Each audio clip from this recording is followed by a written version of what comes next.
Welcome back. तो रात का टाइम है और यहाँ पे डिनर प्रिपरेशन चल रहा है। मतलब डिनर बना रही हूँ मैं और केशव आ गया है मेरी हेल्प करने के लिए। आज पतिदेव की फरमाइश थी गट्टा की सब्ज़ी बना देना, तो मैं वही बना रही थी। हालांकि मैंने खाना बना लिया था बट उसके बाद उनकी फरमाइश थी तो फिर उनके लिए सब्ज़ी बना रही थी।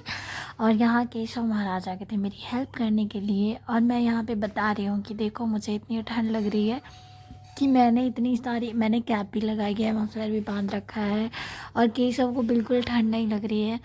इसने कैप तक नहीं पहनी है। बेटू और केशव दोनों कूद कूद के खेल रहे थे बाहर वाले रूम में, तो इन दोनों को गर्मी लग रही है। दोनों ने ढंग से ठंड के कपड़े नहीं पहने हैं, जबकि अभी तो इतनी ठंड लग रही है कि पूछो मत। यही है कि घर चारों तरफ से बंद रहता है रूम, तो फिर अंदर उतनी ठंड नहीं लगती है, बट फिर भी मुझे तो बहुत ठंड लगती है। कमरे में आई, वहाँ पे गट्टा उबलने को चढ़ा दिया मैंने। उसको उबलने में एटलीस्ट आधे घंटे लग जाते हैं, क्योंकि ज़्यादा भी था और धीमी आंच पे धीरे धीरे उबलता है। और मैं आ गई रूम सही करने के लिए। यहाँ पे बेटू बेड पे बैठ कर के पढ़ाई करी थी। उसने पूरे रूम को तितर बितर कर दिया था। और बास्केट में जो डेली यूज़ के गर्म कपड़े होते हैं उनको मुझे एवरीडे ऑर्गेनाइज़ करना पड़ता है, क्योंकि सब लोग बच्चे अपने हाथों से खुद ही निकालते पहनते हैं। वह इनके पापा को भी जल्दी रहती है तो वो खुद भी निकालते हैं, ऊपर रख देते हैं। मैं भी कभी कभी रख देती हूँ, तो एवरीडे इवनिंग में एक बार देख लेती हूँ और जो भी बिखरा हुआ रहता है उसे ऑर्गेनाइज़ कर देती हूँ। इसके बाद मैं बिस्तर सही कर लूँगी। हालांकि सही करके फिर इस पे हम बैठेंगे और इसे फिर से बिगाड़ देंगे, तो यही चलता रहता है। लेकिन होता है एक पल के लिए, क्लीन एंड नीट देख करके बहुत अच्छा लगता है कि हाँ चलो साफ़ सुथरा है। और फिर गुड वाइब्स भी आती हैं, पॉजिटिविटी भी आती है। तो ये सारी चीज़ों को इनकी सही जगह पे रखने के बाद अब मैं बैठ गई हूँ थोड़ा सा फ़ोन छेड़ने के लिए। हाँ, गट्टा भी उधर रख दिया है उबलने के लिए। और बेटू का होमवर्क कंप्लीट हो चुका है तो उसके टेंशन से भी फ्री हूँ, क्योंकि ये बहुत ज़्यादा देर तक उसे पढ़ने को नहीं कहती हूँ। एक तो वो सुबह सुबह जाती है 7 बजे के करीब, मतलब उठ जाती है। 8 बजे से स्कूल होता है उसका, आती है सीधे शाम को 4 बजे। और उसके बाद थोड़ी देर खाना खाते, मतलब खाते पीते उसको 5 साढ़े 5 हो जाते हैं। उसके बाद से थोड़ी देर खेलती है और फिर बैठ के उसको पढ़ा देती हूँ, होमवर्क वगैरह करवा देती हूँ। इससे ज़्यादा लोड मैं नहीं देना चाहती हूँ उस पर। और अब उधर की कुछ काम निपटा करके मैं आ गई हूँ किचन में। तो यहाँ पे आने के बाद देखा गट्टा अच्छे से उबल चुका था, तो अब इसके पीसेस बना लूँगी मैं। और मुझे इतने 2 सब्जियाँ बनानी थी अलग अलग। एक बिना लहसुन प्याज की माँ के लिए, जिसको मैंने अभी छौंक दिया है, पहले उनके लिए बिना लहसुन प्याज वाले बना लूँगी।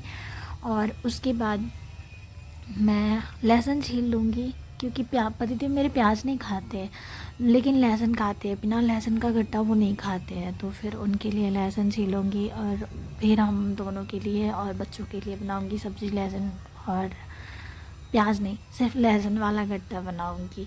और ये देखो ये हमारी लहसुन वाला गट्टा भी रेडी हो चुका है। और माँ के लिए पहले ही बना करके खाली कर दिया था। कढ़ाई को फिर से वॉश करके, मतलब ऐसे ही सादी पानी से वॉश करके, मैं इतनी वो नहीं हूँ कि फिर तुरंत अच्छे से वॉश करूँ, इसमें सब्ज़ी तो बनी थी। और फिर वापस से इसमें हमारी सब्ज़ी बन गई। और अब बारी है थोड़ी सी सेल्फ़ केयर की। तो मैं आ गई हूँ यहाँ पे, मैंने हाथों में थोड़ा सा मॉइस्चराइज़र लगाया एंड देन अब अच्छे से अपने बालों की केयर करनी है। तो मैं एवरीडे एक टोनर लगाती हूँ अपने बालों में, जिसको मैंने एक ही दिन बना करके पैक करके रख दिया है। और यहाँ पे ये है वाइब्रेटर, जो कि रोलन की जैसा काम करता है। क्या बोलते हैं उसको, मुझे याद नहीं आ रहा, derma roller sorry, derma roller के जैसे ये काम करता है। ये एक्चुअली आई पेन को रिलीफ देने के लिए ये है ये। तो इसको मैं जब सिर में जब भी दर्द होता है या फिर ऑयलिंग वगैरह करनी होती है, तो इसे मैं अपने पूरे सर पे थोड़ा थोड़ा घुमा देती हूँ। इससे क्या होता है कि ब्लड सर्कुलेशन जो है वो अच्छे से होता है, और फिर हम जो कुछ भी लगाते हैं हेयर में वो अच्छे से ऑब्जॉर्व करता है। और इसके फ़ायदे मैंने देखे भी हैं, तो इसलिए मैं इसको यूज़ कर लेती हूँ। तो यहाँ पे पहले मैंने उसे यूज़ किया एंड देन मैंने टोनर लगा लिया अपने बालों में, अच्छे से ऑयल की तरह मसाज कर लिया। और यहाँ पे केशव और बेटू दोनों की मस्तियाँ चल रही हैं, मतलब 24 घंटे दोनों मस्ती करते रहते हैं एक दूसरे के साथ। फिर मुझे याद आया केशव की नाखून बहुत बड़े बड़े हो गए हैं, और मैं क्या बताऊँ, ये दोपहर में मुझे हमेशा मेरे दिमाग से निकल जाता है इसके नाखून काटना। इवनिंग के बाद से नहीं काटना चाहिए, बट फिर भी मजबूरी में मुझे काटना ही पड़ा। मैंने कहा यार मैं फिर भूल जाऊँगी, क्योंकि एक तो दिन छोटा होता है, काम में कब बीत जाता है पता ही नहीं चलता। तो अब मैं बैठ गई हूँ, मुझे ग्रॉसरी की लिस्ट बनानी थी और साथ ही साथ कुछ मेरी प्लानिंग भी थी।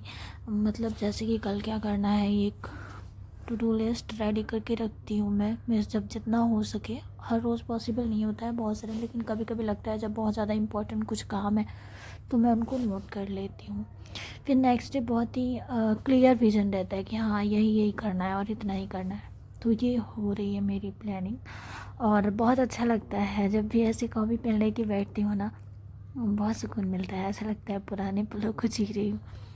रात के 11 बजे पतिदेव आए ऑफिस से और यहाँ पे बेटे के साथ मस्ती चल रही है। इनको चल के पैदल आना था तो बड़ी गर्मी लग रही थी, तो इन्होंने भी कपड़े निकाल के बैठे पड़े हैं, इसलिए मैंने अच्छे से नहीं दिखाया। अब मैं जा रही हूँ, सुबह सुबह का टाइम है बेटू को स्कूल छोड़ने के लिए। ये देखो बेटू अपने यूनिफॉर्म में बिल्कुल रेडी है। एक्चुअली इससे अच्छे से मैंने रिकॉर्ड नहीं किया था, इसलिए अच्छे से पिक्चर्स वगैरह आ नहीं रहे हैं इसमें। और बेटू के ये दोनों टूटे हुए दांत कितने प्यारे लग रहे हैं। ओके गाइस, तो ये था मेरा आज का ब्लॉग। फिर मिलते हैं एक नए ब्लॉग में। प्लीज़ चैनल पे लाए तो सब्सक्राइब कर लीजिएगा। बाय।